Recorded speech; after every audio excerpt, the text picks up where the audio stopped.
Hey, everybody. Thank you so much for being here. It is a beautiful Wednesday afternoon.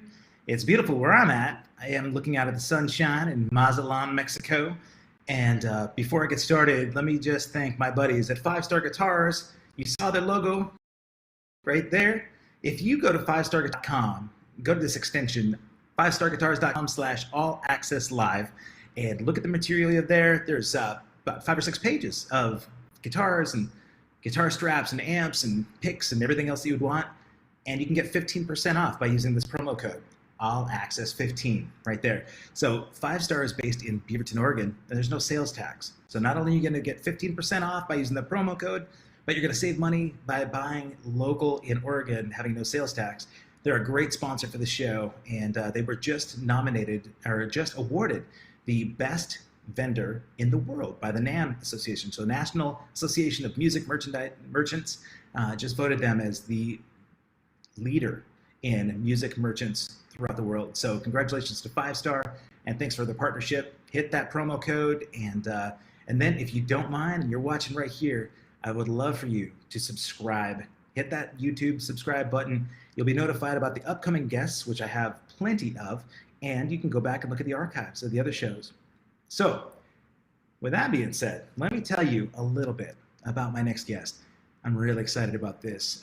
You may have come here looking for Chris Brown, the singer, but this guy is much more interesting, and I would say his set of values is vastly greater as well. He grew up in the Portland area. He's been an internationally recognized musician, both as a drummer and a saxophonist. He's got a deeply rooted history in jazz music. And even cooler than those roots, he was just talking to me a little bit about his perspective and his outlook on the way we communicate and values in our life, which is something that we really need right now. So I'm going to let him tell you about that, but I'm going to bring on somebody that I value quite greatly. This is Christopher Brown. How you doing, my friend? Pretty good, my friend. Did I lead out there? Did I lead that in all right? Did I? Yeah, it's perfect. Yeah, good. And right off the bat, we've got Claudia from Germany, Bonn, Germany. She's here late, man. She set her alarm, and I'm glad that she's here. Sure. So, Cool. Okay. So, as I mentioned, you've had a vast, background in music. I didn't mention your dad, your father, Mel, is somebody that's regarded in the jazz world as this amazing jazz cat. Played with Diana Ross, and really has been an educator and a performer in the Portland area. Something that you and I really didn't talk about much before, but my son also, I play drums. I've played it professionally for most, I guess, all of my adult life. And my son grew up as a drummer. And the thing that he hated was that everywhere he'd go playing drums, people would say, of course you're a drummer. Your dad's a drummer, right? I'm betting you had that 10 times as much as I did. And so he went into sort of R&B and hip hop. He's singing now. He still plays drums, but not as much. I'm wondering, was that part of your transition to go from drums to saxophone, or did it really matter to you? No, drums came last, actually. Piano came first, then saxophone, then drums. And how it worked out was, all right, well, I will tell you how all three of those happened, because it actually ties back into what we're talking about right before we started. This is around you and the whole nature versus nurture thing. So I was 5 years old. My mom came home from work, and I think she really wanted me to learn to play the piano. But now that as of right this second, I'm actually debating whether or not she wanted me to play piano because she liked the sound of piano, and she played good classical piano, and so debatable as to if she wanted me to go that route so we have something to bond with, or being competitive with her coworker. Because the impetus for me playing piano, she said, hey, do you want to take piano lessons? Because so-and-so, one of her coworkers, her kids had been playing piano, and so she was calling this family. So I remember thinking in my head, still remember the feeling that I had about her feelings about them. Right? So I'm thinking, well, I'll do this thing so I get the same attention or energetic, get the same energy that you're giving these people who I've never met before.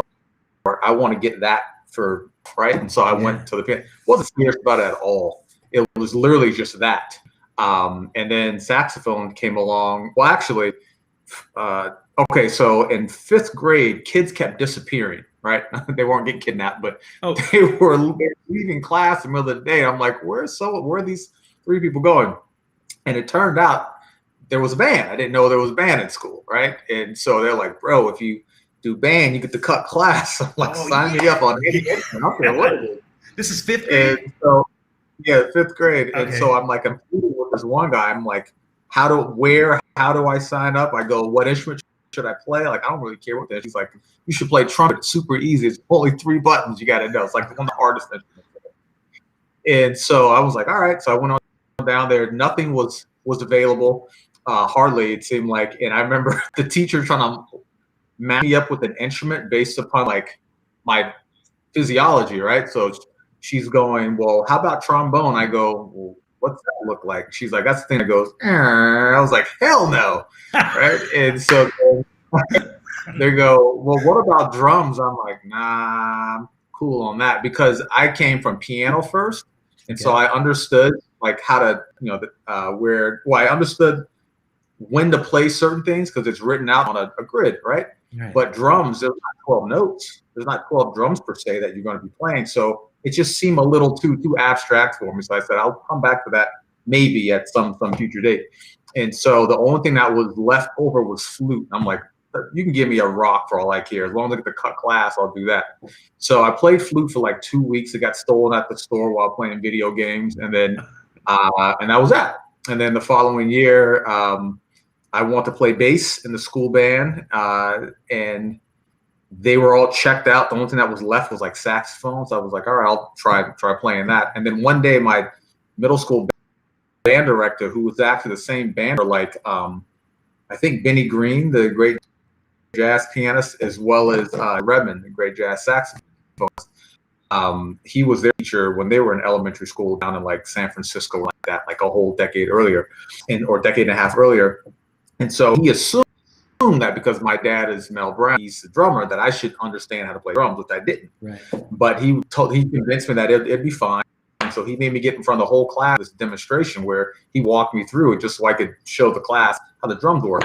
And so he goes, all right, play 4/4 on the bass drum. I'm like, all right, I can do this. And he goes, play 2 and 4 on the snare drum. I go, okay, that's going to come on every other one. Got that? Play the hi-hat on 2 and 4. That's going to line up with snare drum. So far, so good. And he goes, and now play the jazz ride pattern. Ding, ding, ding, ding, ding, ding. That completely stopped me in my tracks, right? But I was able to get 3 out of 4 is where the little seed or kernel of an idea of going, maybe there's more to this actually meets the eye. So I just kind of went down that kind of thought train, if you will, and here I am today. All right, from curiosity killing the cat, so to speak. So this is the band teacher that kind of coaxed you through those initial steps. I'm wondering. But there's actually more to the story, but that's the kind of the Reader's Digest. Okay, yeah, I'm sure there is. But okay, yeah. I'm going to ask you the most important question. Number one, did you have a video game that was that compelling? That was because you were playing video games and got your flute stolen. Was there a game of choice that was? Yeah, it was. It was Mario Brothers. Okay, of course, man. If your flute had not been stolen, you think you would have just been a flautist for the rest of your life? I don't know. Yeah. I don't think so. I don't know. You know what? So it kind of goes back to, again, some of the things we were talking about before in regards to relationships. Our feet go towards what our eyes can see. Yeah. And so what I saw predominantly for me growing up was my dad winning in life. Right. That's the operative word. I saw someone who was winning in life. The reason why we have posters of like Michael Jordan on our wall, or Michael Jackson, or whatever Michael you look up to, these heroes, because we want to be reminded of their presence and their contribution to just the overall world of excellence. And if we can see ourselves in their story, especially if we understand and we know their story, it makes it a little more compelling for us to want to go down there, because we've done it and I see myself in your story, then I'm now imagining that I can also do the same thing. And so for me, my dad was the guy that I had posters of on my wall. And so my desire to want to develop a relationship with him at that time, that I thought I could leverage to get him what I considered at the time more interested in me, because I think the story I heard was that my mom and dad split when I was 2. And I got married in 1974. I came along in 77. And during that time, he started a drum shop. And so I think he thought that he had kind of left that, like the touring world largely kind of, or I think he had probably thought that he was going to at least put it to the side for a little while. And then she came knocking in like 1979. I think the story told me was that she called him for like a couple dates, which turned into like a 12-year stint. Okay. So it almost sounds like she tricked him a little bit. What means is that from 1979 all the way through basically 1990, 91, he's largely absent, right? The majority of the year touring the planet. Great. He's got it's like the Beyonce gig of the 80s. Developing, these are crucial times when I need to see a map, a blueprint of how to be. And this was always a question I had in my mind. I go, I'm getting older, and the social contract is clearly changing based upon the age you are. Like there's kind of a social contract of regarding how people will allow you to be in school, middle school, high school, college, after college, right? Yeah. And going, I don't know what the blueprint looks like because I don't see anyone reflected back to me on a day-to-day basis, which means that any examples I see are outside of me, which because, me watching TV or looking at my friends' families. And so at that time, what I found myself doing was in a certain way, almost wearing my welcome out at some of my friends' families' houses that had 2 parents because I wanted to know what that looked like. You're studying. Right? Yeah. So how the thing really happened for me, like doing what I'm doing now, that epiphany happened when I was 12 years old. And what I mean by that is by 1988, I was a 6th grader. By 89, I decided I was going to be a professional musician like my dad. And the reason being is at that time, this is when, you're in middle school, you're kind of become a little more aware of the world around you, especially like celebrity culture. Yeah. Right. You're not watching cartoons and you may be still playing video games a little bit, but you're a lot more aware of how the world works. And so this is the first time me and my friends of our generation where we saw ourselves, like young Black kids, shown in like a popular light, and they're getting loved on, they're making money. Mm-hmm. And so I go, that seems to be a lane. However, what we saw, so I say that to say this is around the time that hip hop starts to become a lot more mainstream. It's like it's developing its crawling phase, right? And so a lot of us, we weren't really sure what we were looking at, but we knew it seemed to be working for these folks, right? So we're like, we'll try it out, right? And so I was kind of stuck between 2 worlds, essentially. There's the white world and the Black world. So the Black world was like my cousin, really, because I had a crap ton of cousins, right? And we all went to the same time. But then I also had a whole bunch of white friends that I played. I was on the same team with them. I was in Cub Scouts, Boy Scouts, what else? Church groups, stuff like that. I was cool with both sides. However, I felt myself being anxious. I think we were talking about anxiousness earlier, I think, where I found that when I was with this group, I would act, talk, and walk this way. This group, I act, walk, talk this way. Really? Okay. And I remember, I never forget, I was at a Boy Scout meeting at 7:30 at night on Wednesday, and I remember feeling this anxious feeling and going, I have to get to the bottom of this, and I'm kind of staring out the window. And oddly enough, even in that moment, I recognized it was a moment.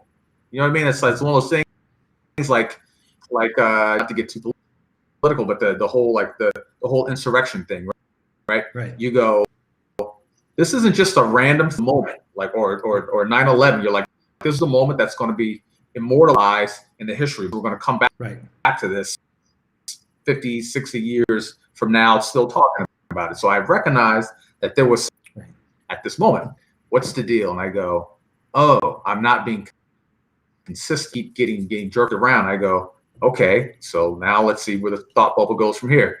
And I go, what happens if I'm someplace and both factions are in the same place at the same time with me? How am I going to be? Because you don't act like this when you're with us, and they're going to say the same thing. Right? Yep. So I said, okay, now that I got that figured out, now I have an exit strategy. And so I said, there's this music thing that just popped up in school. And I literally said this to myself, I'll do this until I find something better. Okay. Right. So I said, I'll do this because it got me out of this whole, like, this silly para. Because I mean, we're talking about kids, it's freaking blind leading the blind, right? Right. And so I said, okay, I can do a few birds with one stone. It's an exit strategy, but I can also leverage it to get my dad to, as in my head, like me more. Not that he didn't like me, but as a kid, you tell yourself whatever story you have to tell yourself to soothe yourself, right? Or make sense of it. And so it worked. Really? Okay. Right. So now my dad's like, oh, my kid wants to do what I do. So now he's taking, and at this point, this is when he's making like his transition off the road. And so he's now taking me to like his, to help him. I'm sure he just like some extra muscle to set its drums up, you know? Yeah. So I became his free roadie, you know? And, but now it put me in a different environment. So now I'm around him and his friends, and I'm the only kid, right? And no one wants to have to level up to wherever the baseline of consciousness is in that environment. Right. And so now I'm looking at how adults move, how they walk, how they talk, how they dress, they embrace each other. And now I have these two things, the A and B. I'm like, well, I remember what this was, but I also see this other thing. And this is just a very hip a situation, seeing grown men hug each other and FI each other and blah, blah, blah. There was none of that. We're just, you know, as a kid, you're talking crap to each other all the time, you know? Right. Yeah. And so what it did, it gave me a family is what it was. It was like a second family for me. So if my father wasn't available, I had the village. I had all these aunts and uncles, so to speak, that would look after me and encourage me to study more, because your value in that setting is more predicated upon your willingness and desire to want to study, to want to prevail in the world. Your value here is not predicated upon none of that amongst kids, you know? Right. So this gave me a vision of what my life might be like in the future, and I liked what I saw. Wow, what a great influence. You know, a lot of people don't get that opportunity. You know, you think about people growing up and just having their peers be the only role model they have for a long time. Even if both parents are in the family, you know, most kids need to look outside their parents, right? So I love too that when we first talked offline about relationships, and you touched on this, and not just relationships, but interacting as people that may not know each other, right? I mentioned kids that I've been talking to lately about anxiety and really feeling sort of lost in the world. The world's a crazy place for everybody right now, whether you're a kid or an adult, and no matter what country you live in, you know, it's a really strange time. And the adversity that people are having to face right now can either have them level up, like you just mentioned, where they can overcome adversity through these challenges and find new ways to be creative, or find an opportunity to sort of mold their interests into another career or some way to make a living. I know that my guest yesterday, his wife was drum corps at Santa Clara Vanguard for a long time. She just got her master's degree in this last year, using that time to further her education and also be more marketable. So taking the adversity, finding something positive to do with this time is really a challenge for a lot of people because everything's upside down. You have been talking, you said that you've mentioned your past, how you dealt with stress, how you dealt with anxiety. You've got a 20-year service that you retired from the military, which we have to, definitely want to praise you and thank you for the service. You had Marine background, you had the Army background. So let's talk a little bit about that, because nobody that ever met you would think, this guy retired from military, he had 20 years of service, because you look polished and young and vibrant, enthusiastic. Tell me, what was this was it an early rooted sort of personality trait that you wanted to have? Where did this ability to cope with stress and anxiety get leveled out at an early age? I mean, if you don't mind telling that story, it'd be great. Yeah. So in regards to my ability to cope with stress at an early age, I don't think it was a result of anything other than me just not giving a crap, like just not taking responsibility, right? And so Well, all the things that we just got through talking about offline, these are all relatively recent developments that really, I would say, you know what? Actually, it started in 2001, I think. Yeah, 2000, 2001. But it really started to blossom or really gain traction, I think, about 2016, I want to say, kind of rough. I'm just kind of, I guesstimating. And again, it has to do with the people you spend time with, right. right? So, maybe kind of walk you up. How did I get from Portland, Oregon, Marine Corps to whatever happened? So, I remember I had a friend of mine who, again, going off the idea that I was families that had two parents in them.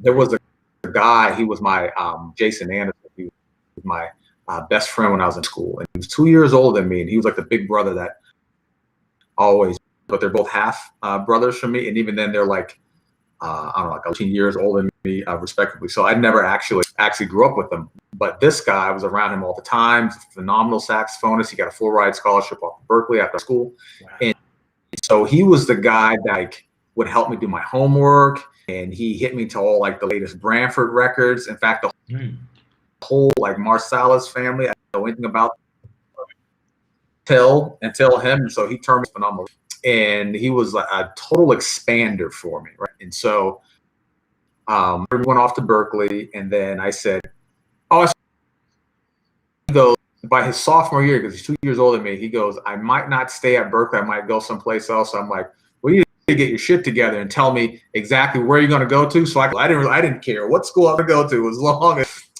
long as I was somewhere near this guy, right? And so I submitted my tape to Berkeley, didn't get an audition, and I put all my eggs in that one basket. My dad, was like, "You're 18, you're out of the house," I was like, "Okay, so I have to figure something out." So of course at the time, the Marine recruiters would always come and canvass the weight room, the first place you'd end up going to in high school. And so I was either under a bench press, or I was behind a drum saxophone. These weird kids where I would skip school, but I was still there. I would just skip to the band room and shed like Charlie Parker solos. Oh yeah. And so I remember talking to the recruiter, and I was like, "Holy crap!" In the middle, I didn't know that was a thing, right? And I was like, "Well, what do you guys do?" And he was like, "Well, play music." It's funny. I go, "Do a whole lot of marching, do you?" And he was like, "I mean, it's a nominal amount, right?" Yeah. That's like you get in. That's like all you march. Oh, I was like, "Crap," but whatever. But but the point is, I used the military as a bridge to get from Portland to New York City, because at the time, when I really started wrapping my arms around jazz music, I noticed all the records were being made in the New Jersey, New York, Philly area. So I go, well, apparently I need to go there. That's where all the people are, because I want to learn to play like Wynton Marsalis's Black Codes from the Underground record. Yeah. That record completely turned my head. And when I heard it, it was one of these things. In fact, I remember exactly where I was when I first heard it. I was by Lloyd Center here in Portland, and I remember hearing it in my buddy's car, and it scared the crap out of me. And I remember thinking to myself, I could pretend like I never heard this and just keep doing what I'm doing. Yeah. Or I can go, man, I have to figure out what this is. If not, it's going to be like a rock in my shoe for the rest of my life. And so at that point, I'm like, I need to go in the direction of that sound or anyone who plays that way. So that's when I started connecting the dots. I'm like, all these people in New York City, gotta go to New York City. And so I use the core as a way to give me like a launching pad. I figured I have 4 years when I'm getting paid to shed to practice my instrument, right? So I'm getting a regular paycheck and all my bills and all that. 4 years to really get some stuff together to network network as much as I possibly can. So by the end of those 4 years, I've made enough connections in the New York City area that I could just transition over there. So that's what ended up happening. And my first permanent duty station happened to be New Orleans. It worked out. Oh, wow. And so I used to go over to Marsalis' house periodically because Jason, the youngest of the Marsalis family, he's like 2 weeks older than me. He was still living at home at the time. So I would go over there and they had like this little split level home. That's where Winton would keep all his Grammys and stuff like that. And they had a drum set and other instruments in it. And we would sit and I'd play piano when Jason would play drums, and we check out records and stuff like that. And sometimes they would invite me to stick around for dinner or something like that, you know. But through that relationship, what was great about it, and it's funny because during time I didn't realize it, but Ellis Marsalis used to be in the Marine Corps. I remember we're sitting there talking, and he's like, "Yeah, I used to be in the Marine Corps too." I'm like, "Get the hell out of here!" Right? Wow. And he joined the Marine Corps in 1950, I think, somewhere between 1950 and 1955, and he was on a TV show called Blue, and it was just like a jazz trio. Wow. And I was like, interesting, right? And so I was supposed to stay there the rest of my time throughout the rest of that contract, but they needed Marines over in South Carolina. And so it was cheaper for the Corps to send one single guy over there as opposed to this other guy who wanted to go to South Carolina, to send him and his wife and like 2 or 3 kids. So I ended up having to take it. And I went on there. But before I left, speaking of the whole networking thing, which I'll try to weave that back, I go, who do you know that I should know that's in South Carolina? And he goes, Delbert Felix is there. I'm like, really? Because Delbert Felix was on Branford's Random Abstract record. And I go, huh. I remember I bought that record, and there's also a video tape called Steep. It's a live. So I was like, huh. So I was able to use that relationship to make a relationship with Delbert over in South Carolina, which then opened up a whole bunch of other doors for him to introduce me to a whole bunch of other people. And then by the time I left the Corps in 1999, I was able to move up to New Jersey. And it's funny because there was a guy who he was a director for HUD, for Housing and Urban Development. And his wife happened to be a judge, and they owned a timeshare condo down in Hilton Head Beach, South Carolina. Well, me and my guys, we used to leave base, travel 45 minutes north to go to Hilton Head Beach to go play music at this one place called Blue Note. They tried called Blue Note, but the real Blue Note gave him crap for using the name, so I had to change it. But the point is, I saw this guy 1 year for maybe a couple days. He played, and then I saw him again the following year. And at this point, it was like maybe 3 weeks before March. And he's like, "So what's your plan?" I go, "I'm trying to go up to the New York City area. I just auditioned for William Patterson in New Jersey. I didn't get accepted. So I'm like, I have 3 weeks to figure this out. Either I'm going to go up there, or I'm going to have to go back all the way back home to Portland, Oregon, which I don't want to do. But if my family's there and I can, whatever, I'll figure out my life going forward." He goes, "I tell you what, why don't you come stay with me and my family?" I was like, "Really? All right." You know. Wow. So he happened to live in Red Bank, so I stayed there for 2 weeks. And then what's great, because he works in the housing thing, he would come back every day with these stacks of papers. He's like, "Well, this apartment's open over here." It's just like I had like my own like housing brokerage, if you will. Wow. And so then it turned out one of his employees, her house got broken into 6 months earlier, and it was her and her daughter. And they lived over in South Orange, New Jersey. I didn't know anything about South Orange at the time. But when I got there, South Orange is kind of like maybe like Lake Oswego a little bit out here. It's a very affluent area. And that's a place where a lot of musicians in New York City who want more space and want more of a normal life, if you will, but want access to New York City, will leave New York and live in South Orange. Okay. Right? And so I ended up going to South Orange, and like you would see Lauryn Hill running up and down the street every now and then, and her like Rolls Royce Phantom, by Nature was like around the corner. Okay. Thelonious Monk Jr. was also in the neighborhood, like 15 minutes away from New York City. So what was great about it is she'd go to work all day long. The kid was like 12, so she'd be in school. And so I had this whole huge house, like $300 a month, right? So I'm shedding all throughout the day. And in the evening, she comes back, she'll maybe cook me dinner or something like that. And then I'm off into the city trying to make a name for myself in the city and kind of figure out what's what, and come back at like, 4 o'clock in the morning, sleep till noon, get up and shed all the stuff I got through here in New York City and do it all over again. That's paradise, man. Look at that.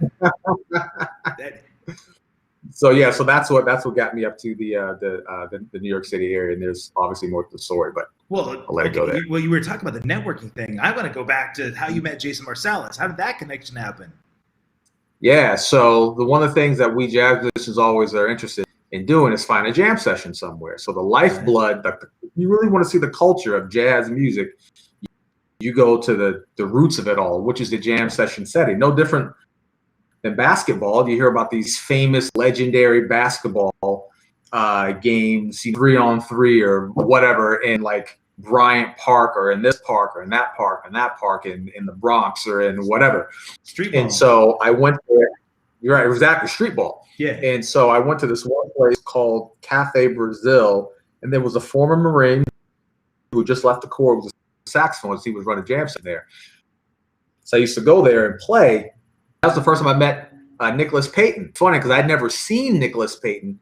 I'd heard him, but I saw his face. So when he showed up, he was playing trumpet. He sat in on drums. I'm like, man, this guy's got like Elvin Jones feel, And someone was like, yeah, that's Nicholas Payton. I was like, holy crap, But how that worked out is that a kitty corner or diagonally across the street from Cafe Brazil was Snug Harbor.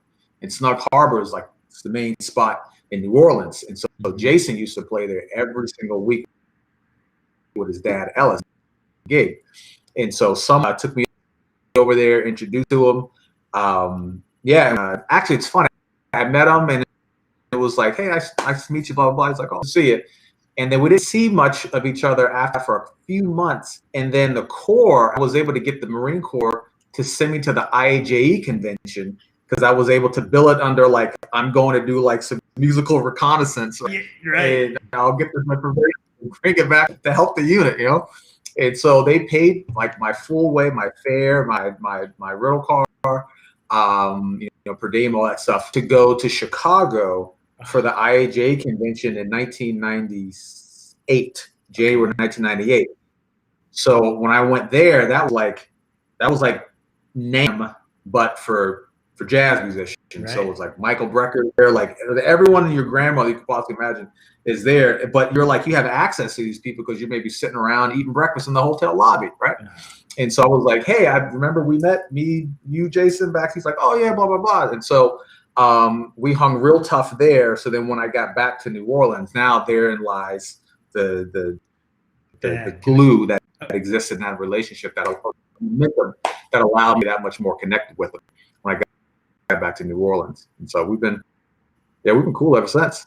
Man, a lot of the episodes that I've had in this show have talked about not just networking, but the hang, right? If you and Jason hadn't hit it off in those early days, the connection with Ellis and the inviting over for dinner would never have happened, right?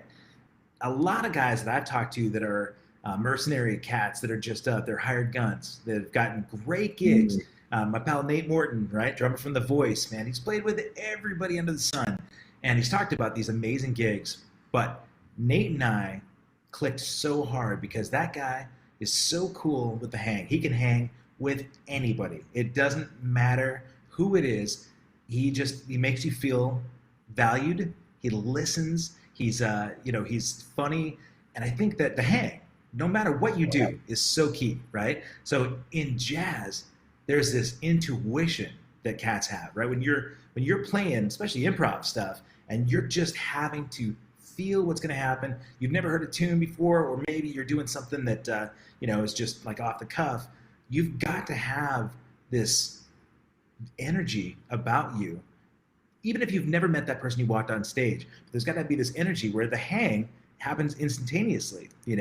So like, have you had one of those situations where you've walked up on stage, never met anybody that's on that stage, and had to to just let loose, and just you were able to rest on the fact that your stuff, you've gotten the fundamental stuff down, and you just got to feel your way through it and have it feel really, really good?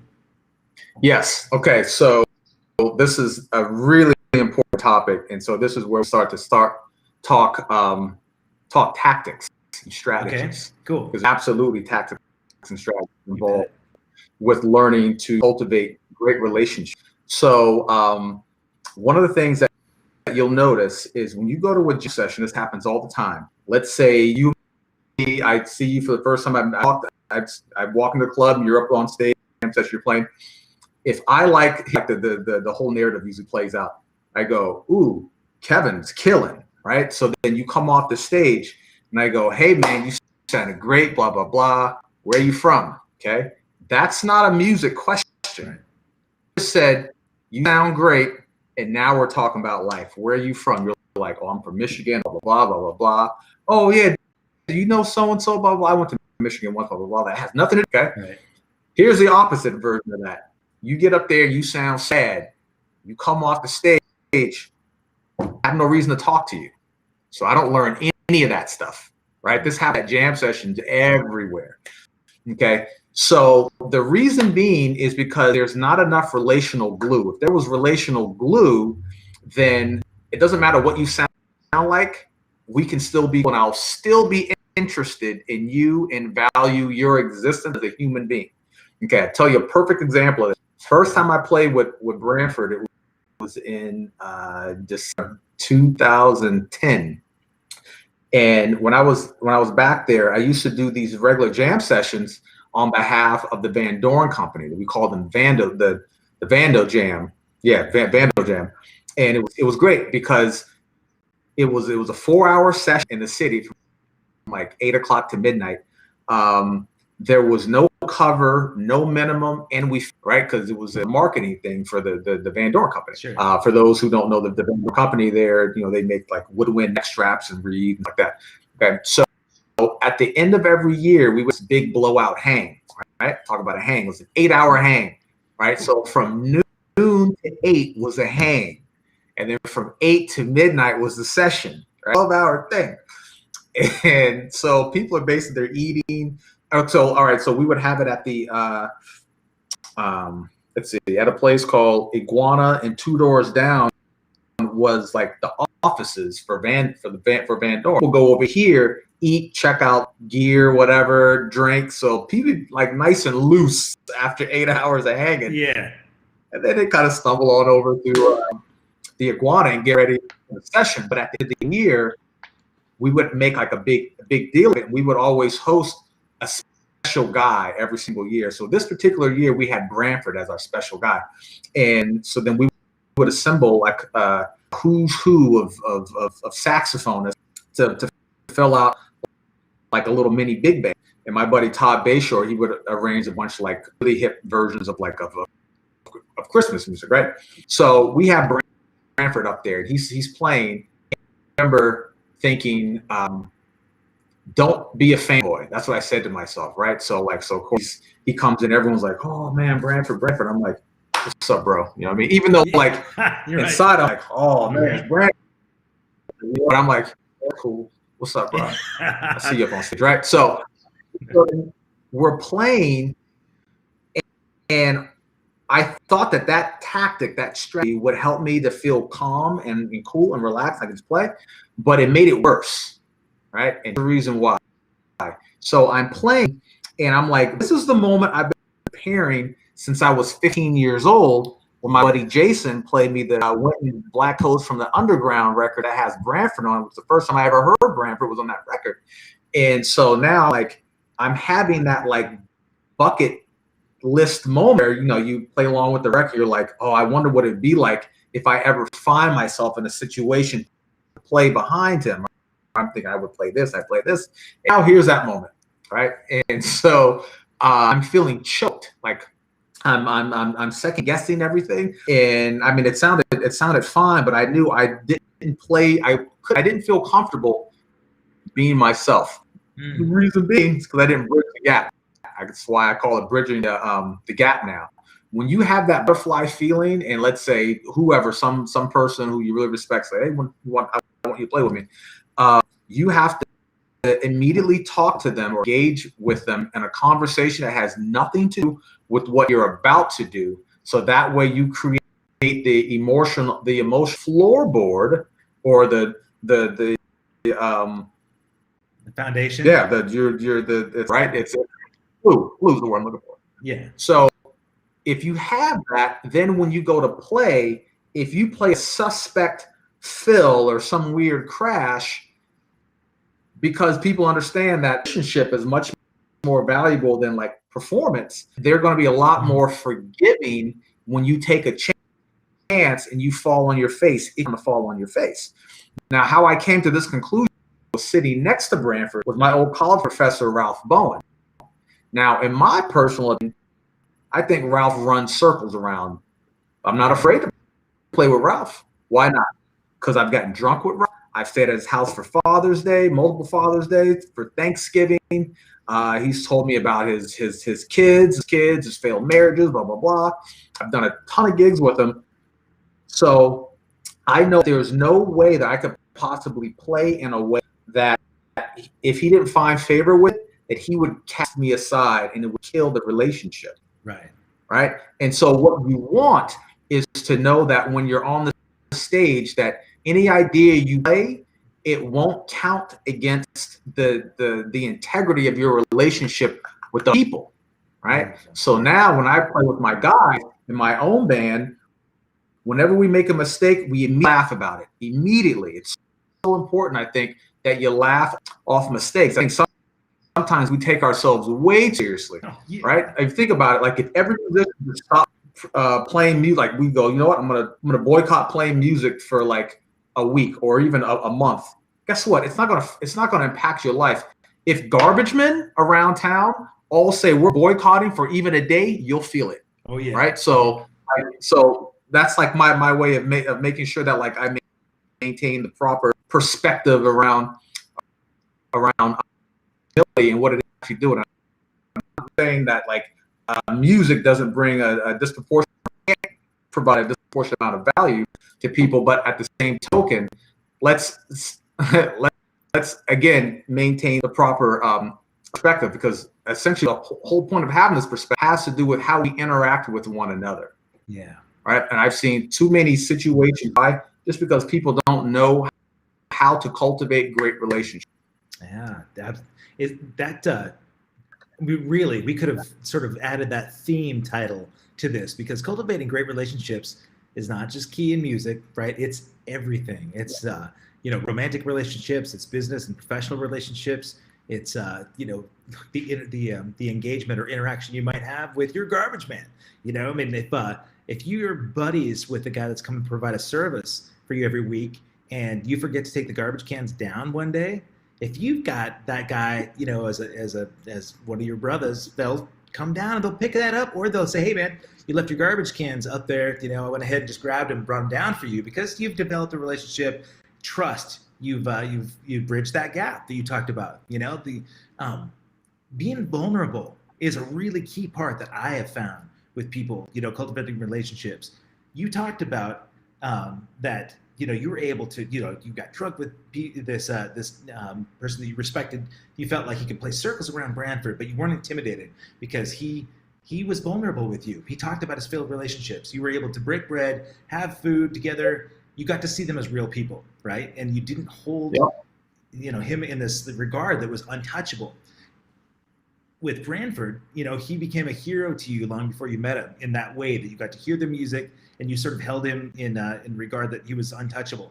So having been this guy that has cultivated relationships and done work with so many professional musicians, have you felt like there might be somebody out there that still would provide that butterfly feeling where you might get intimidated, or not intimidated, but at least, like that you've held them up at the highest level to this day, or have you gotten past that point now?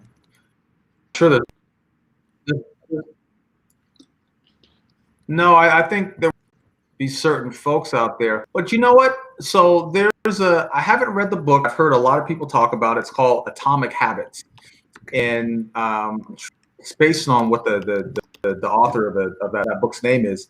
But he I don't know if he personally coined this phrase or if it's something that's just been out there, but the phrase effect that people don't rise to any occasion. We fall a level of competency or systems.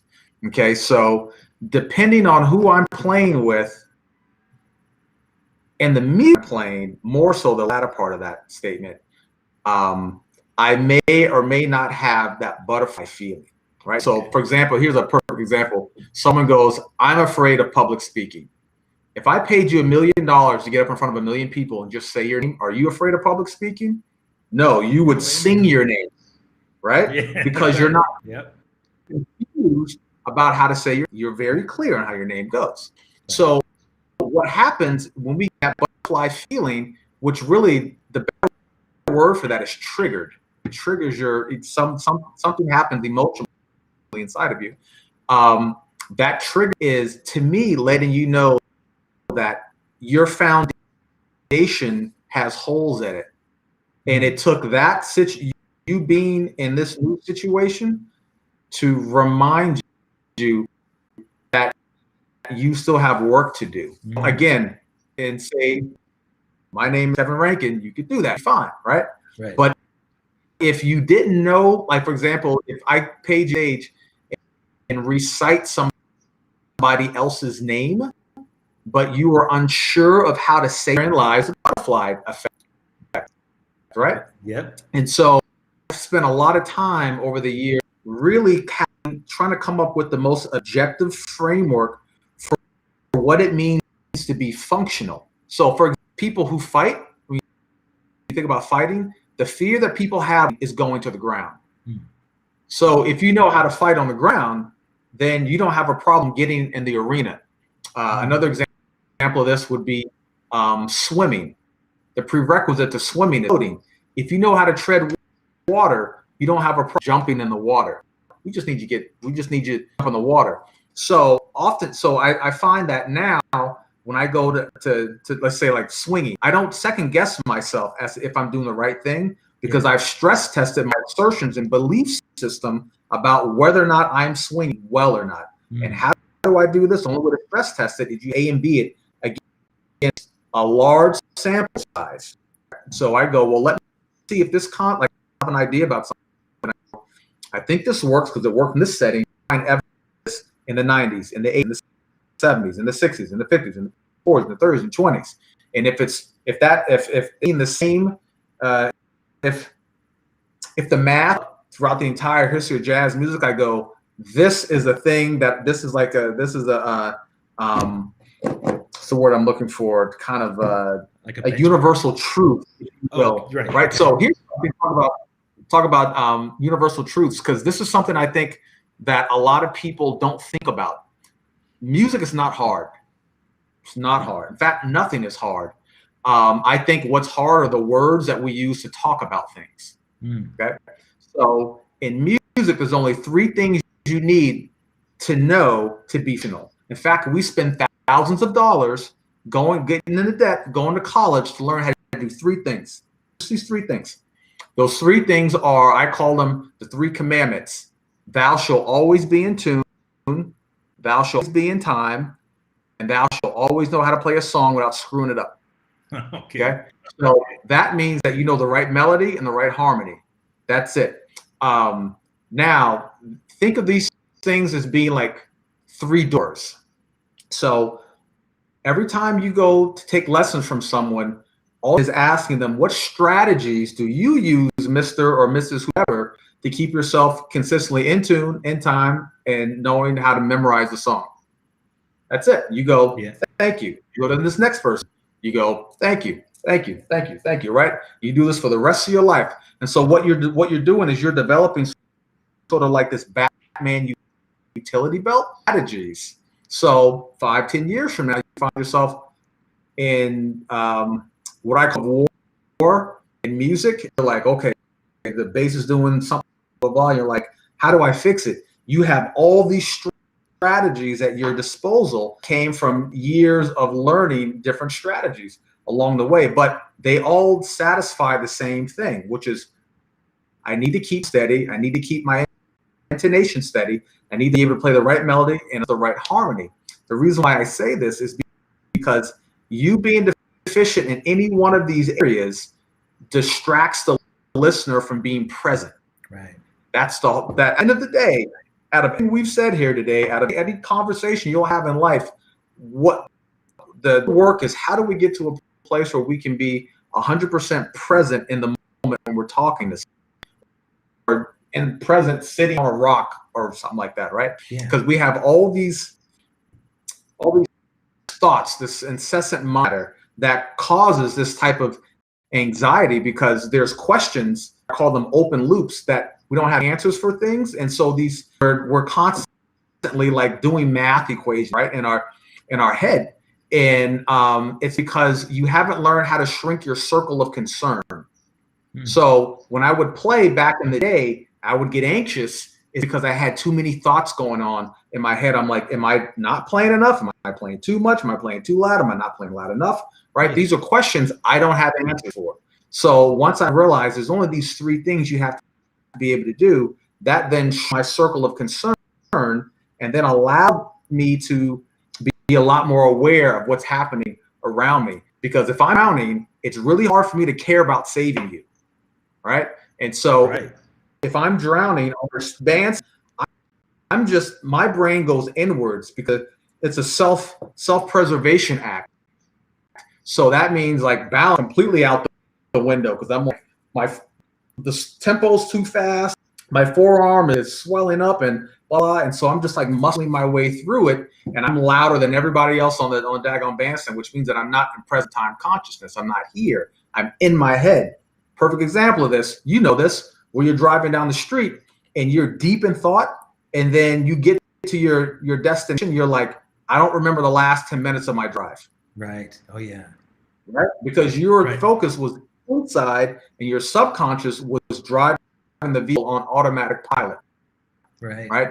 The goal is consciousness has to do with your circle of concern down to the least number of things you have to actually care about.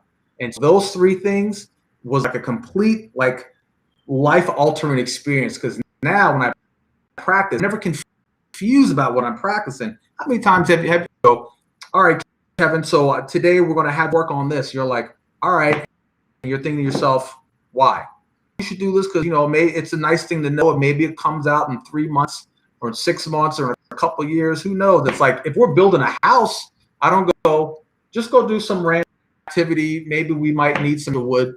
I don't know. No, I'm going to I want to make sure that we get this house built in a timely fashion. So anything that asks you to do serves an actual purpose, right? Thing that keeps people focused is when there's clarity of work that you have to do.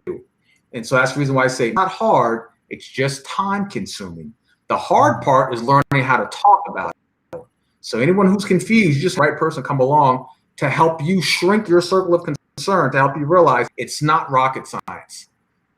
Music's super simple. You don't have a lot of people talk well about it.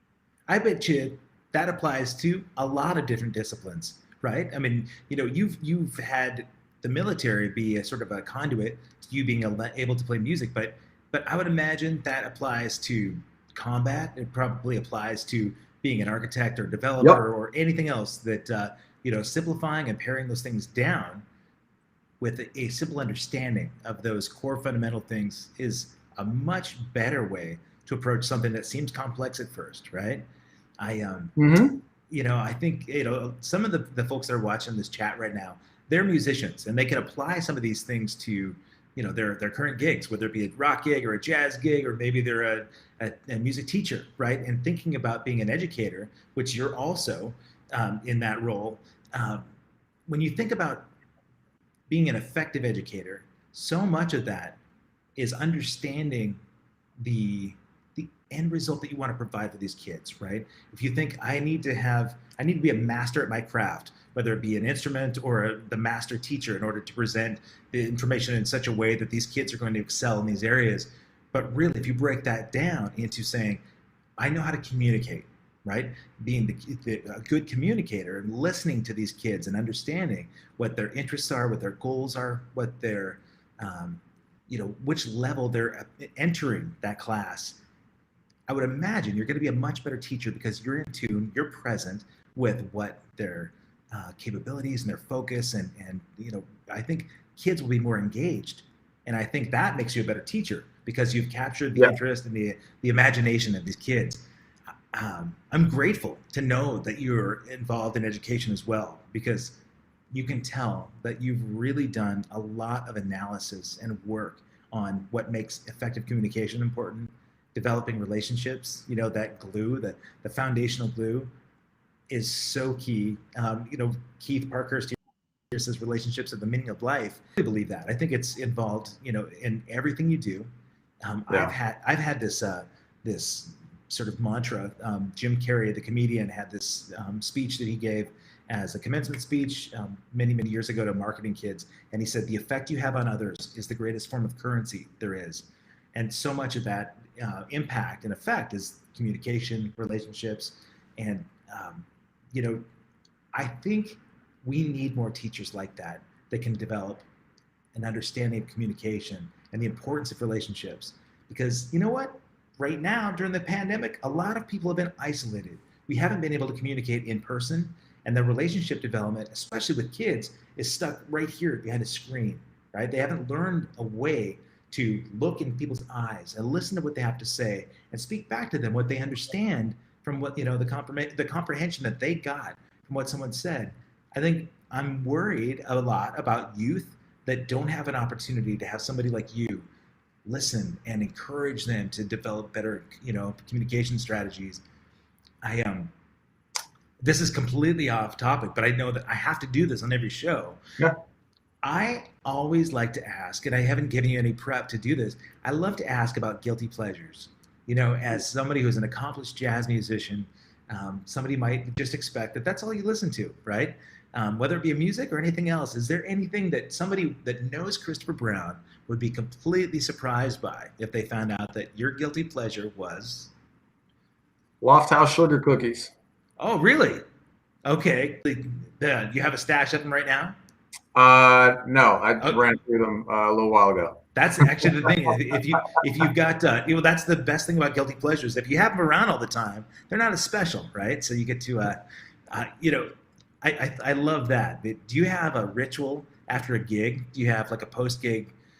You're driving home from a gig and you think, you know what, I'm going to reward myself with. Nah, I end up just like hanging out and like decompressing after the gig, like at the spot, because I'm usually tearing down my drums, and just talking more with whether the people who work there or the other band members, talking about the music or whatever. It kind of usually ends up being that, really, Okay, yeah. If you're like me, and you had a killing gig where you were on fire, and you can just feel like job well done. I mean, you had the military experience too. I would imagine, and you can tell me if I'm wrong, but if you had, your military experience was heavily involved in music, right? So did you happen to watch the inauguration a couple weeks ago? Mm-hmm. So the Marine band that was playing behind the artists that were up there, I had goosebumps the entire time, man. I mean, the Marine band has always been phenomenal, and no matter what they do, whether you've got the Marine Jazz Band or you've got the Marine like the horns, it's like the highest form of excellence, I think, in the military, right? I mean, just because you think about going to battle and having like the battle horns or the drums, back in like pre-civilization days, right? Yeah, and I think the musical part of this, the bridge that the musical part takes, I think, the aggression out of military, and it makes it feel noble and dignified. So I think that I tie that into like the job well done. I would think if you've got one of those sort of pinnacle moments where you're playing the Marine band and you're playing the inauguration where there's change in the country and you feel like of the highest level, you're there to perform the service for the country, but at the same time, you're playing, your instrument that just gives you fulfillment. That's got to be the best feeling in the world, right? Not just that you had a swinging gig at the Blue Note, but you also, you reached sort of another level of performance and presentation. Yeah. Service, really,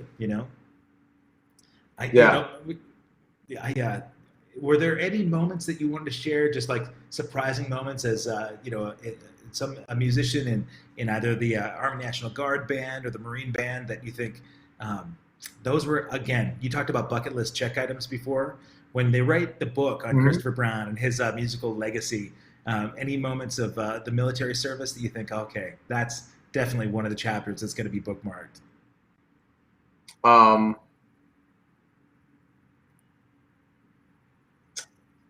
No, not really. I mean, I guess one thing that always stands out to me, I'm always reminded of. I remember playing Governor Chris Christie's, and when he became the governor, I remember playing for that when I was with the New Jersey Army National Guard band out there.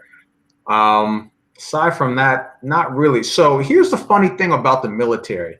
I came in at a point where, so that Malcolm Gladwell tipping point, where at the point that I joined the Marine Corps back in 1995, this is when you're starting to see a greater influx of musicians that have degrees, or people that aren't coming in straight out of like high school. They've got like some a little more like life stuff going on.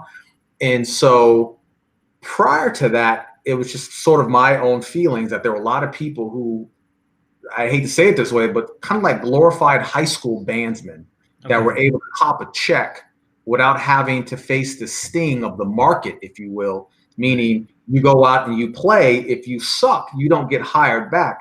Right. If you suck in the military band, you just get yelled at, but you still have a job the next day, right? Okay. So the nature of the jobs that you would do didn't lend themselves to a sense of urgency to level up musically, right? It's kind of like, here, work out this really hard music and then go just play a bunch of John Philip Sousa marches. You're like, where's the incentive for me? Like, if I'm got to go play at Carnegie Hall, now like focus is up and I'm practicing, blah, blah, blah, because there's a pot of gold at the end of that daggone rainbow. And so that was the thing that we were always pushing up against at the time that I went to the Marine Corps, which again, like I said, back in 1995 is sort of a tipping point where you're starting to have musicians that are coming in at a higher base level. But now there's this weird conflict because you've got maybe a staff sergeant or a gunny who's been in for a long time, but all they know is the military, which is very insulated. It's like a small town feel, right? And so they only know their level of excellence in respect to the other people that they see every day. Right. And then you got this other guy who's coming in and maybe he's a Lance Corporal or a freaking PFC who maybe has a master's degree in music. And this person's saying this about music, and this person is like, what the hell are you talking about? Like, what you're saying does not map at all to the rest of the market, right? But you're a Lance Corporal or a PFC, and you're supposed to listen to what this guy has to say, right? And so sometimes I found that there was some of these guys that were like, hey, I understand this, I don't know as much as you do. So they would always take a back seat to that Lance Corporal or back on PFC and then go, all right, so for administrative things, I'll be the guy who handles that stuff. But in regards to musical directives, I'll let you that. But there are other people that didn't want to let go of that. They still were tied to their rank. And so they wanted to feel their rank. They want to feel that positional leadership, which as John Maxwell calls the lowest level of leadership, right? Anyone can be given a leadership title, but you have to earn the right to actually lead people for people to want to follow you. I love, he says, if you're a leader and no one's following you, you're just taking a walk. Like the point of being a leader is that someone actually willingly wants to actually follow you wherever you're going. And so some of these guys, they were like, nope, I'm a gunny or I'm a staff sergeant. You're all the way down here. We're going to do things my way because this is just the way it's always been done. But my thing is always like, well, I'm going to be a civilian years of my life that I'm going to be in this short period of time in the military. So shouldn't we be like preparing for whatever the thing is that we're going to be doing the longest? Right. And so if anything, be setting me up for success for when I get out. But nothing in here looks like anything out here. Right. Which is why I couldn't wait to leave the Marine Corps at the time that I left, because I wanted to keep growing and stretching. And I realized I could stay there, cop a paycheck, be comfortable. But at the same token, I'm like, I'm just twiddling my stinking thumbs. And I'm like, this is like, it's soul crushing. So I was like, I have to get the hell out of here. because also the majority of the Marine Corps bases that have bands aren't anywhere near a major metropolis. That's also the other big problems. New Orleans worked out well because it was New Orleans. Yeah. Right. So as soon as the daggone work day was done, I was hightailing it out of there, heading out to this thing in French Quarter and trying to be around those guys so I could learn, you know? Yeah. Oh yeah. And so the thing is like when you see a military band, you're like, they're really precise, blah, blah, blah, because they're playing the same damn music all the time. Okay. Yeah. Right. It never changes. So you better be slain after playing Semper Fi after 8 or 12 years. You know what I mean? Yeah. It's not like you guys are playing, you're running it through the keys, putting Semper Fi in different times to get your knowledge. You're right. I hadn't thought about it that way, but yeah. You know? Yep. You man, what's a dream gig then? What's like for Chris Brown? Like, what's your like a dream opportunity? Whether you're leading a band or you've got a support role where you jump in and play with somebody. What's the ultimate pinnacle for you?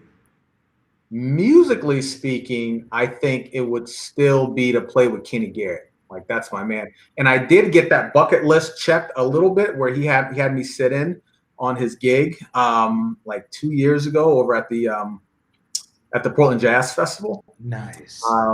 But I think in terms of the perfect setting, I think it's where I get to call all the shots, right? Here's what I mean by this.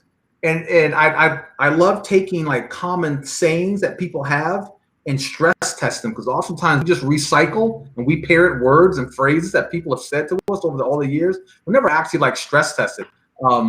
George Carlin's got a really funny bit about like how you go to the airport and people ask you really like dumb questions and no one ever questions like why we actually say them, right? There's a whole funny bit on that. Check it out. Yeah. But so here's one. They go, you have to learn to play every style of music there is, right? That's the value, what you're supposed to do as a musician, right? Right. Why? Says who? You broke up for just a right? second. So, hang tight 1 sec. You just broke up. Yeah. So you just said you're supposed to play every style of music. And you said why? Says who? Hang tight. Yeah. You're just says who? Okay. So the reason being is because you have to trade your time for money. Okay. That's why. Right? Which means that if you don't trade your time, you don't get money. Right. So that means that you don't have enough passive cash flow coming in that allows you to be the author of your musical journey on your own terms. Mm-hmm. Right? So imagine if you had all the money in the world, then there's no pressure to do anything that you don't want to do before you're ready. Right. So, you look at these guys like, well, I learned to play all these different styles of music. How many styles of music do you think Justin Bieber knows how to play? Right. There's maybe one or two. Whose lifestyle looks better? Who has life problems? More choices. Yes, right. You know what I mean? Him or like $1 million, I think, in college degree, and is like $1 million in debt from college or whatever, Right. And so, for me, I think it looks like being able to create like either my own festival or, I guess pretty much that, right? I think that would be a pretty slick situation where I have enough money to just create my own to get it going. I'll make my money back on all the other big companies that wanted to and on that. And that way I get to cherry pick and hire whoever I want to be on that bill. Yeah. And if I want to get a hand, because I own the whole damn thing. Right. Right. And so for me, I like the idea of being able to give more musicians and creatives opportunities that they otherwise wouldn't be able to have. Man. So like one things I'm working on right now is it's kind of it's a new nonprofit it's still in the nascent stages of things, but the goal is to kind of create essentially a different business model in regards to the way that musicians make money. The old paradigm is let me go to a club and hopefully they will give me whatever they're willing to give me. But if you, and which I love this phrase, just because the tide's out doesn't mean that there's any less water in the ocean, right? So when there's like a recession, we say the money doesn't just burn up into like a black hole. It just went someplace else. You just don't know where it went, because there's still a lot of people who made a crap ton of money throughout this stinking pandemic, right? Right. And so that means that means that water or money just found it went into like different tributaries. So we're just rerouting a different tributary to where we would pay artists, so that way the businesses don't have to pay the artists. So then that way it ends up being a value add for the business, because they're not having to invest as much money on the payout, but also the artists are making way more money than they would ever make off of every single gig. Right. That's actually a livable wage, and getting big businesses to become invested in that. So now you're tying your financial health in with the health of big businesses, which is what Warren Buffett calls creating a moat around yourself. How do they find out? How do people find out about this nonprofit that you're developing? Is that so like I said, this is like we're like straight up nascent stages of this. So it's growing, but I'll definitely start blasting out more as time goes on.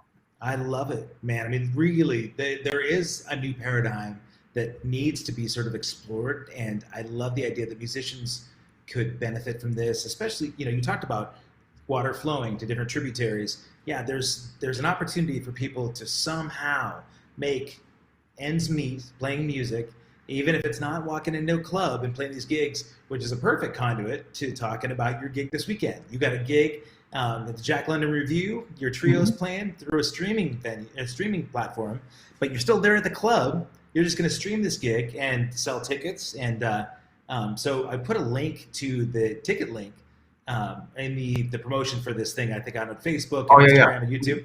But you want to talk a little bit about that process and what you're doing for it? Yeah, it's Jack London wants to obviously be able to keep attention on themselves, because that's what we're paying for, right? We're trading on attention, and so they're trying to keep that attention on themselves, and so they've been hosting a series of gigs there. And so they asked me if I'd be willing to do one, and so it'll be me and my pianist and my bassist. Okay, and they have a camera crew in there. They're streaming this live audio. Okay, and so if somebody goes to that ticket link, they could buy a ticket. They'll have access to the show, and from what I could tell, you get like another short period of time where you can go back and watch the archived show too, right? I guess, I don't know. I think just so. And, what a cool opportunity, though, really, because you talk about the new paradigm. There may be a big transition for bands, right? From this point where the pandemic maybe provided a different opportunity that people, I'm going to back up for a second. We started noticing that people stopped going out 10 years ago because there were opportunities to watch more Netflix or watch TV or rent movies. People would stay home and they sit on the couch, and there were all these strategies of finding ways to get people to go out again, keep the venues open, support the local community. There will still be people that are chomping at the bit, man. They're dying to get out there and see music in clubs, but there will be a part of the population that gets really used to being at home. Right? There are antisocial people. There are people that feel isolated. And this may be an opportunity where that paradigm shift allows these people to still go out and see live music, but they're going to do it from the comfort of their own home. I would bet we see more opportunity where the Jack London will be open, but they'll still stream the concert at home, and you might increase your viewership tenfold. That's right. Because the Jack London only holds a few hundred people, right? But if they expand where 10,000 people are able to watch your show on Saturday night, which would be fantastic, you get a portion of those sales, Jack London benefits, and those people get an opportunity not to have to hire a babysitter. They don't have to park downtown. They can watch the show from the comfort of their own room, right? So there may be some silver linings in discovering this. But oh, absolutely, yeah. And I mean, Smalls have been doing this for like maybe 10 years or so. Right. And now like the pandemic forced everyone to have to like catch up and make this more of a normal staple thing. I love the way, I can't remember what his name is, but someone asked him, what's your definition of as an artist? And he's like, man, at this point, it's really me being able to play music by any means necessary to keep growing. So the only reason why I got into music wasn't to make a whole bunch of money, because I kept being reminded by all the old heads that don't do this if you expect to get rich. I'm like, all right, so the fact that I'm still willing to do it means that I'm in it for the thing. And so even if I'm able to take a job working for NASA, as long as the hours are conducive for me to keep practicing and improving and going able to stress test my work on a stage, then that is success. That's a win-win settings. So it's having the time and space to be able to do more of what you want and less of what you don't want to do, right? And so that means think outside the box. Yeah. Because if you're going down the set, like again, if you do what the masses are doing, then you're going to get the same results that masses are going to get. And so this is where we have to really get super creative in figuring out how we're going to move forward. It has to do with you asking the right questions. The answer you want is predicated upon you asking the right questions. It's like Google. Google has no clue what you want. You type it in, Google's like, how about this? And it's like, nah. And then you erase it, type it again. It's like, how about this? You're like, I think it's maybe the third one. And you touch that and you think it's getting you a little bit closer, right?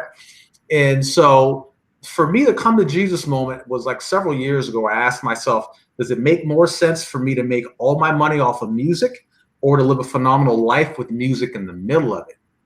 Which is a fundamentally different question. And I realized the answer is the second because that's where it started from. So I'll walk you through this. As a kid, my parents were my asset income. I had one job to do. Don't flunk out of school and practice your instrument. That's it. So then once I graduated high school, I'm like, I need new parents, right? So then the military shows up. I'm like, cool, new parents. They're going to pay for everything. And I keep getting a chance to play music. Awesome.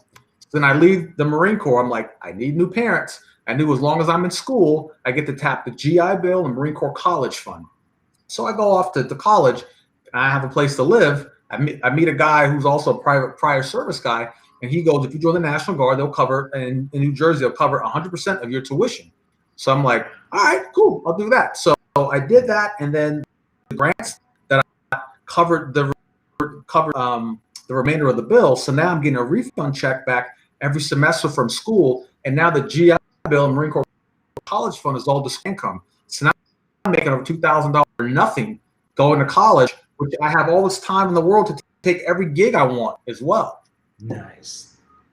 Right? And so now I've got a pretty sizable portfolio, which is also extra asset income as well. So I'm sure certain people are like, how is Chris able to live the life he does? I have a nice house, car paid off, and all these other things. And he's doing the same gigs that we're doing. But you didn't ask me what I did to get to do what I'm doing. Right? And it's because of this understanding of how money works. Right. Yeah, man, you could pretty much teach, I think, any course in high school for life preparation. And I think you should, because so many young adults could benefit from these life lessons. So many of them. I honestly felt like getting to know you a little more, you can see that you've never been complacent. You've never sat around and waited for life to come to you. You're the kind of guy that makes life happen. And that's as inspiring as anything you might do musically. I'm encouraged, and I hope people got that out of seeing this too. If we go to Couture Music, your link, right? We can see your bio. We can get access to releases that you've done. I think there's probably a link to your shows. So as you're doing streaming gigs and upcoming stuff, they can be hip to that. And then I know you're on social media. Really helped me, I was going to say is throughout the pandemic, and two things, there's a number of epiphanies that happened, but two of them were really big. One, I started increasing my follower viewership, not from playing music, but from talking about music. So I got really into blogging. So I have a blog section on my website where I'm hoping more musicians will read it to get a sense of how I make sense of the commerce side of music, and then also the developmental aspect of music, as well as the network aspect of thing, and just how to be, right? And the other thing, what was funny is because I stopped playing drums and started focusing more on this, because I was sheltered at home, my sugar intake went down because I'm usually used to eating out and blah, blah, blah. Yeah. And what was really ironic is that I didn't lose much facility, even though I wasn't practicing. Really? Like, how do you go a month without shedding and lose maybe 5 to 10% of your facility? I didn't realize how much sugar affected my limb. Interesting. Huge. Yeah. So did So you write a blog? I'm not drinking. Did I'm you not. You read an article on that? Yes, I have. I'm pretty sure I have. Pretty sure about that. Yeah. Wow. Yeah. Yeah. Huge. Big. I was like, this is interesting. I haven't been in this space before. Another epiphany, right? I lost my mom back in 2011, and we have this saying in music. I think it's like a Dizzy Gillespie thing where he goes, if you don't practice for a day, you know it. If you don't practice for 2 days, someone else knows it. By day 3, everybody knows it. It's not true, but it's nice to remember. Yeah. So when she died in the beginning of September 2011, I didn't practice my drums for a whole month. And I remember taking note of how I felt. I was aware that I wasn't playing drums. I remember going, so this is an interesting, like, energetic space to be in. I'm like, if I didn't touch a drumstick ever again for the rest of my life, I think I'd be fine. And it's because usually it's tragedy or something big that snaps your perspective straight. And realizing that there's other things out here way more important than me just slaying on a drum set, and it boils down to family. So the algorithm, I'm a huge fan of Ray Dalio. And so I love the way how he talks about, it's not about, don't focus on having the right answer, focus on having best framework for finding best answer. Because think about it, there's no way for me to ever know if I'm making the right choice. The only way for me to know that I've made the best choice on something, I literally have to be able to get in a time machine, go back and try it a different way to see if the outcome's different. It's literally impossible. So that it doesn't make any sense to draw a target around that. If anything, it's about stress testing the framework that you use for making a decision. Like a cheese grid, right? Yeah. The goals are all even. So it doesn't matter what you put through it. The goal is that everything comes out the way you want it to come out, right? So the worse off this is, the worse this is going to be when you slam cheese through it, right? The worse your framework is, the worse the outcome is going to be when you make a decision through that framework. This goes right back to what I said earlier about having those 3 things. Thou should be in tune, in time, know how to play a song, right? That's a solid objective framework that has nothing to do with my opinion, right? Universal truth. Right, exactly. Yeah. This is basic. So every time I'm playing, I'm not trying to be a stylist. Like, man, there's so many directions my brain can go with this. Here was a big transformative thing for me. Stop trying to be brilliant. So style is overrated. Okay. That's a big sort of like slap in the face of everything you've ever heard. Absolutely. Style is overrated. Yeah. You don't hire me to have a style. You hire me to be functional. Okay. My style is not for me. Me having a style is how it occurs to you. Okay. So if I'm thinking, hey, this is my style, that means I'm focused on me and the integrity of that style as opposed to whether or not I'm useful to another human being. So when I play, the goal is to be useful to music. And if it occurs to you that I have an interesting style, so be it. If not, at least the music will still sound fine. It takes all the pressure off you to have to be brilliant. So here's how it looks when it comes time for you to take a drum solo. If every melody is a different melody and you play your drum solo based upon the melody, guess what? You can never take the same drum solo twice. So there's a direct correlation between people who solo really well and those who know a lot of melodies. Because if you look at the word improvisation, you cut it right down the middle. The first half looks like the word improve minus the letter E. Prove upon what? Prove upon the melody. You got to play the melody before you ever solo. So you're making a better melody. So here's the thing: when you're let's say this is it's my wallet. We'll say this is a piece of music. Okay. What this piece of music represents is actually how someone thinks about improvising. Right? Yeah. This is the only difference between improvising and writing music down is pencil and paper. Right. Okay. So what's happening when you're learning melodies? It's like taking a multivitamin, right? Not only are you learning what good contouring, like melodic contours look like, but you also, and here's an important one, you're getting accustomed to knowing what good phrasing sounds like, which has to do with space. Yeah. So what tends to happen is a lot of people play ideas and then they stop, then they They take a breath because they physically have to, not because it makes sense to do so. You just ran out of air, right? So, for example, I could go, Mary, little lamb, little lamb, little lamb, Mary had a little lamb, which is white as snow. Okay, so what makes that what it is when it stops, when I actually stop playing. Because as I'm going, you have no idea how long that's going to last for. Once I stop playing, then you go, okay, that's the end of the idea. It's like a gymnast running down the daggone a floor. They hit the horse and they tumble and they stick the landing. Right? People aren't going like this when they're in the middle of the air. They're like this. Right. Right. And then once they stick the landing, meaning they stop moving, then people clap. Right. And I'm sure you've seen this a million times. Some, like the band's playing, somebody chooses to do some weird rhythmic thing, some harmonic thing, and you literally see everyone's head in the room go, let's see if they stick the landing on this.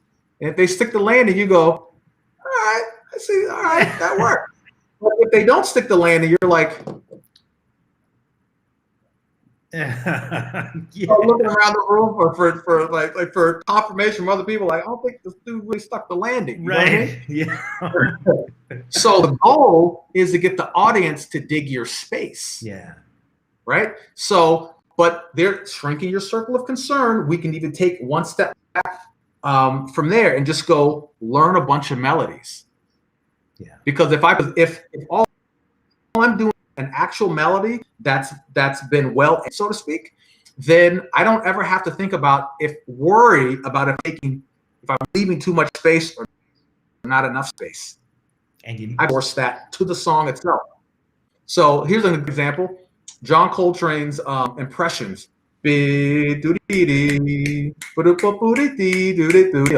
That's not a very interesting. That wouldn't be an interesting sounding drum solo. So as a result, my way of being able to fill in the space with relevant content is me practicing Charlie Parker melodies. Mm-hmm. Why? Because they're hella notey, but they're actual melodies. Right. So here's what it sounds like. It's like, imagine me soloing, right?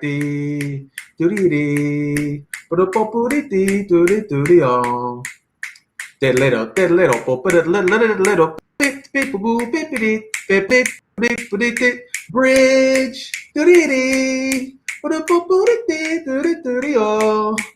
Mary had a little lamb, little lamb, little lamb. Mary had a little lamb, fleece was white as snow.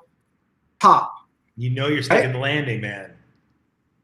You're sticking the landing. That's and right. Man, I tell you, like, it takes all the pressure off of you to have to be brilliant, because the fear is that you won't be as brilliant as you were in the last one. Yeah. So you don't have to worry about running out of your own reserves. It's like you going camping and you get lost. You're like, well, I can either pull through all my rations, or if I know how to live off the fat of the land, I'll take from the land and save on need it if I need it. The king of analogies.